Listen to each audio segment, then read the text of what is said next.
রানুদি, আজকে তোমাকে নিয়ে একটা প্রাঙ্ক ভিডিও করব। তোমাকে বিয়ে করে আমার বাড়িতে নিয়ে যাব, আমার বাবা মায়ের রিয়াকশন দেখবো। Oh my god. A few moments later. বাবা, আমি রানু মণ্ডলকে বিয়ে করেছি। এতদিন পর একটা কাজের কাজ করেছিস। দুটো নেপালের টিকিট কেটে এনেছি, কদিন বৌমাকে নিয়ে নেপালে হানিমুন করে। বাবা, আমি তোমার সাথে প্রাঙ্ক করছিলাম। আমি রানুদিকে বিয়ে করতে যাব কেন?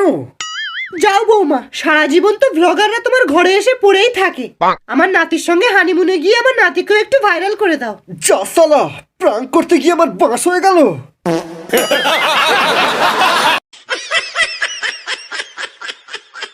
এটাই হচ্ছে সবচেয়ে দামি রাজা বিড়ি। আমি জানি আপনার পটি ঠিক মতো ক্লিয়ার হচ্ছে না বলেই আপনি এই বিড়িটা খুঁজছেন, আর শুধুমাত্র আমিই জানি এই বিড়িটা কোথায় পাওয়া যায়। তার মানে আপনিও হাঁকতে হাঁকতে বিড়ি টানেন? সেটা এই মুহূর্তে আপনার না জানলেও চলবে। বাবা, হ্যাঁ বল। আমার কিছু টাকা লাগবে, বন্ধুদের সাথে পিকনিকে যাব। 31st তো একটা পিকনিক করলি। 31 না বাবা, ওটা আগের বছরে ছিল, আবার এই বছরে যাব। কাজ কাম তো কিছু করিস না, সারা বছর শুধু পিকনিকে গিয়ে কাটাস। আমি জানি তুই পিকনিকে শুধু মদ খাওয়ার জন্য যাস। ওই বন্ধুরা একটু খাইয়ে দেয়, তুমি টাকা দেবে হ্যাঁ কি না?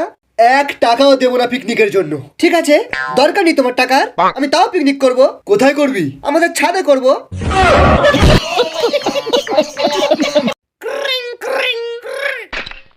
হ্যালো, পচা চক্রবর্তী।